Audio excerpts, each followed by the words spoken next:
In this video, I'm going to show you how to find the uncertainty of a gradient experimentally, and I'm going to talk about a common mistake that I keep seeing students and teachers making in the IB program. So let me start by talking about way back in 2009. There was a new syllabus for IB physics, and they introduced this line. For calculating the uncertainty of a gradient, they added in a teacher's note saying, only a simple approach is needed. To determine the uncertainty of the gradient and intercept, error bars needed only be added to the first and last point.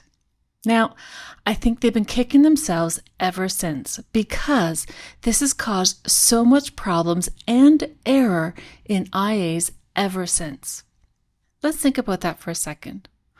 We know that the error bars aren't always the same for all the data points. And our lines of best fit are so important because not all points are perfectly on the line of best fit.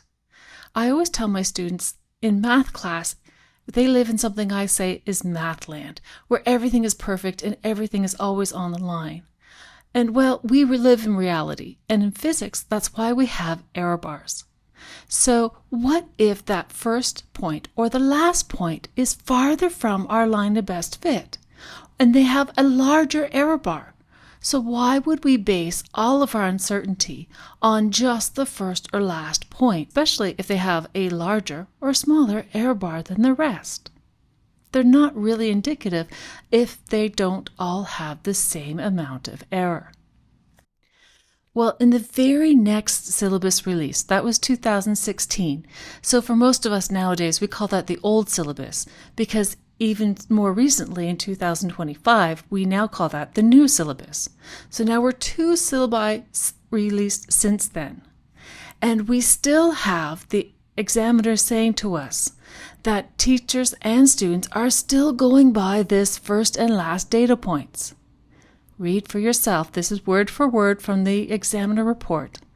All data points need to be considered. So what I'm going to do is I'm going to show you an example of how this makes a difference and what we really should be doing. Okay, so let's start with some data here. I just have some random data here. I've got current versus voltage, and I have some linear data with equal error bars on all these points. So I've got a black line here, which is a linear line of best fit. And if I just go and use the first and last points, you can see my green line here. I've used the last error bar and the very top here and the very bottom here to get a maximum gradient for a line of best fit. And this purple one, oops, wrong line. And now I'm going to use the first point very top here, and up here I'm going to use the very bottom. And there's a lot of people that say, great, that's what I should do every single time. Use the last point here at the very top and the very beginning, the bottom, that will be my maximum gradient. And for the minimum gradient, the very top, the very bottom, and I'm done. And I will use that every single time to get my max min lines of best fit. That would be true only if I have a linear line and error bars that are always identical. That was the very simple, straightforward. But unfortunately, this is not the case for most of our internal assessments. So let me show you what we really need to be doing. Okay, so now I've got the data and I've changed it just a little bit. I've made it a little bit more realistic. So my error bars are not all the same. You can see that right here, this one in particular, the error bar is smaller than the others. I've got some slightly larger ones here. Also, that the data is not quite linear anymore, and this one is a little bit higher. Maybe that's because the data is a little bit harder to read when we're getting to smaller values for voltage. Who knows? Maybe there's some systematic errors or parts of the apparatus that make it harder to read in the smaller values. Now, one of the things I want to point out about how I've got the lines of best fit here is you notice that the green line, you can see that the green line here is at the bottom and at the top, just like we had before, giving me my maximum line of best fit. But look at the purple. Here it's at the bottom, and last time I said if I want the minimum line gradient, I should go to the top of the purple. But if I did that, I would miss this error bar right here. And our examiner report said I should take into consideration all of my data points. And so I can still create a minimum line of best fit that goes through all of these error bars. That purple one does still work. If I only considered this first point right here and just ignored everything in between, I would get a very different value. So what I've drawn here is the appropriate minimum line of best fit.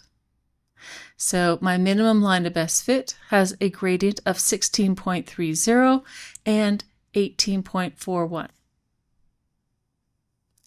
Here's also a thing I want to point out. You can see here that my values have 4 significant figures, and I want to point out why. I'm going to go, and I'm using Logger Pro 3.16 for those of you who don't recognize it. And if I click on the linear fit option, right here it says displayed precision, 4 significant figures. Now, that is the default setting. I did not choose that. So when people say, look, it has 4 significant figures and I should have, that's accurate, this has nothing to do with reality, kind of like Mathland again. This just is what the program is telling you, and it has nothing to do with whether those values are truly significant or valid. If I want to go now and calculate my uncertainty, I should take the maximum value minus the minimum value, so that will be 18.14 minus 16.3, and then divide by 2, and round that to 1 significant figure. That will give me my value of 17 plus or minus 1. That is my gradient. Okay, so there's one more thing I'd like to point out. When you calculate the uncertainty of a gradient, it's not the same as calculating the uncertainty just using the data points. I have the error bars on the data points. And you might say, well, could I just go and use these error bars to calculate the gradient? And would that work? So for example, in this point here, I have uncertainties of this one here. The y-axis is plus or minus 0.14. And the x is plus or minus 0.975 is what I've drawn. Down here, the x is plus or minus 0.13, and the y is plus or minus 0.05. I'm not sure why I chose different numbers, but I did. Would I just be able to use that? And well, I can tell you that in this particular graph, my gradient is 0.0974. And yes, I've got too many significant figures here, but just work with me for a second. Now, if I did this with the proper method like I showed you, I would actually get 0.09 plus or minus 0.02, and I would actually end up rounding this up to get this value.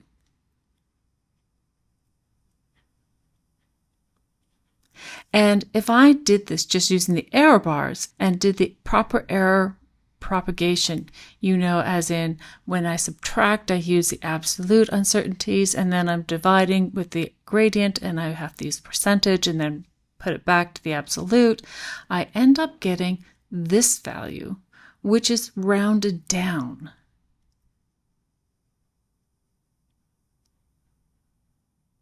And that's going to end up being a significant difference. So here we've got over 20%, and that's when it's rounded up. And this is a 30% difference when it's been rounded down. And you can see that it's not the same. So please do not use just uncertainty and data points, especially if this came up and you're just doing it in like a database question. Well, hopefully this helps you, especially as you're probably heading towards doing your internal assessment. And if this does help you, please like the video, tell your friends, and look for the other videos that we have in terms of helping you for your IAs. Thank you very much.